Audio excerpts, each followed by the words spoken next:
പുതിയൊരു വീഡിയോയിലേക്ക് എല്ലാവർക്കും സ്വാഗതം. അപ്പോൾ കേരള PSC ഇന്ന് 6:45 7 മണിയൊക്കെ ആയപ്പോഴത്തേക്കും പുതിയൊരു നോട്ടിഫിക്കേഷൻ പുറത്തുവിട്ടിട്ടുണ്ടായിരുന്നു. ആ ഒരു നോട്ടിഫിക്കേഷനെ കുറിച്ചാണ് നമ്മൾ ഇന്ന് ഈ വീഡിയോയിൽ ഡിസ്കസ് ചെയ്യുന്നത്. അപ്പോൾ ഇതിനകത്ത് ഡേറ്റ് കൊടുത്തിട്ടുണ്ട്, കണ്ടല്ലോ 9/5 ഇന്നത്തെ ഡേറ്റ് കൊടുത്തിട്ടുണ്ട്. അതുപോലെ തന്നെ ഈ ഒരു നോട്ടിഫിക്കേഷനകത്ത് പറയുന്നത്, ഫസ്റ്റ് ഓഫ് ഓൾ പറയുന്നത് അഭിമുഖം നടത്തുന്നു എന്നുള്ള കാര്യമാണ്, അല്ലെങ്കിൽ ഇന്റർവ്യൂ നടത്തുന്നതിനെ കുറിച്ചാണ് കേട്ടോ. അപ്പോൾ അതിനു മുന്നേ ഈ ഒരു നോട്ടിഫിക്കേഷൻ ആവശ്യമുണ്ടെങ്കിൽ നിങ്ങൾ നമ്മുടെ ടെലിഗ്രാം ചാനലിലേക്ക് ജോയിൻ ചെയ്യുക. അതിലേക്കുള്ള ലിങ്ക് ഞാൻ ഡിസ്ക്രിപ്ഷൻ ബോക്സിൽ കൊടുത്തിട്ടുണ്ട്. ഓക്കെ, അപ്പോൾ ഫസ്റ്റ് ഓഫ് ഓൾ പറയുന്നത് പാലക്കാട്, മലപ്പുറം ജില്ലകളിലേക്കുള്ള വിദ്യാഭ്യാസ വകുപ്പിന്റെ ഫുൾ ടൈം ലാംഗ്വേജ് ടീച്ചറാണ്. അറബിക് വിഭാഗത്തിലേക്കുള്ളതാണ്. അതിന്റെ കാറ്റഗറി നമ്പർ നിങ്ങൾ കണ്ടല്ലോ, 661/2021. പിന്നെ പറഞ്ഞിട്ടുള്ളത് കോഴിക്കോട് ജില്ലയിലെ വിദ്യാഭ്യാസ വകുപ്പിലെ ഫുൾ ടൈം ജൂനിയർ ലാംഗ്വേജ് ടീച്ചറാണ്. അതും അറബിക്കാണ്. അപ്പോൾ അതിൻ്റെ കാറ്റഗറി നമ്പർ കൊടുത്തിട്ടുണ്ട്. അതുപോലെ തന്നെ അറബിക്കിൻ്റെ തന്നെ ബാക്കിയുള്ള തസ്തിക മാറ്റം വഴിയുള്ളത് 3 ഇതിനകത്ത് കൊടുത്തിട്ടുണ്ട്. 4ാമതായിട്ട് കൊടുത്തിട്ടുള്ളത് കേരള സംസ്ഥാന മലിനീകരണ നിയന്ത്രണ ബോർഡിൻ്റെ അസിസ്റ്റന്റ് ഗ്രേഡ് 2 തസ്തിക മാറ്റം മുഖേനയുള്ളതാണ്. അതിൻ്റെ കാറ്റഗറി നമ്പർ ഉണ്ടല്ലോ, 515/2021 അതിൻ്റെ കാറ്റഗറി നമ്പർ വരുന്നത്. ഓക്കെ, അതുപോലെ തന്നെ നമ്മുടെ സാധ്യതാ പട്ടിക പ്രസിദ്ധീകരിക്കുമെന്ന് പറഞ്ഞിട്ട് കൊടുത്തിട്ടുള്ളത് മത്സ്യഫെഡിലെ റെഫ്രിജറേഷൻ മെക്കാനിക്കിൻ്റെ ആണ് കേട്ടോ. മത്സ്യഫെഡിലെ റെഫ്രിജറേഷൻ മെക്കാനിക്കിൻ്റെ സാധ്യതാ പട്ടിക ഉടനെ തന്നെ ഉണ്ടാവും.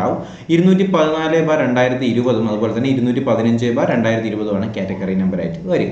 അതുപോലെ തന്നെ ചുരുക്ക പട്ടികകൾ പ്രസിദ്ധീകരിക്കാനായിട്ട് പോകുന്നത് ഏതൊക്കെയെന്ന് നോക്കുകയാണെങ്കിൽ ഷോർട്ട് ലിസ്റ്റിൽ വരാനായിട്ട് പോകുന്നത് വിവിധ ജില്ലകൾ അല്ലെങ്കിൽ വിവിധ ജില്ലകളിലെ വിവിധ വകുപ്പുകളിലെ ഡ്രൈവർ ഗ്രേഡ് 2, അതുപോലെ തന്നെ വിവിധ ജില്ലകളിലെ ഗ്രേഡ് 2 മറ്റ് തസ്തിക മാറ്റം മുഖേനയുള്ളത്, അതുപോലെ തന്നെ ഫയർ ആൻഡ് റെസ്ക്യൂ സർവീസിലേക്കുള്ള ഫയർമാൻ ട്രെയിനി, വനം വകുപ്പിലേക്കുള്ള ബീറ്റ് ഫോറസ്റ്റ് ഓഫീസർ NCയുടേതാണ് കാറ്റഗറി നമ്പർ ഉണ്ടല്ലോ.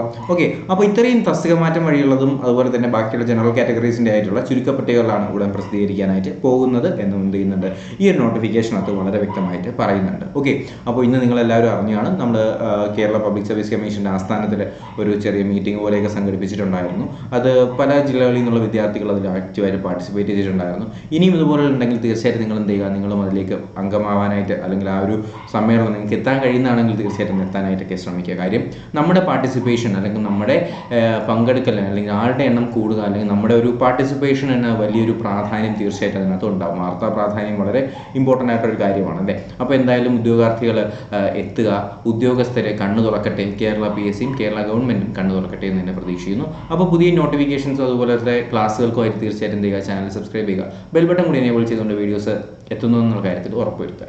അപ്പോൾ പുതിയ ക്ലാസ്സും വീഡിയോ ഒക്കെ ആയിട്ട് ഉടനെ തന്നെ കാണാം. അതുവരേക്കും എല്ലാവർക്കും bye bye, good bye, take care.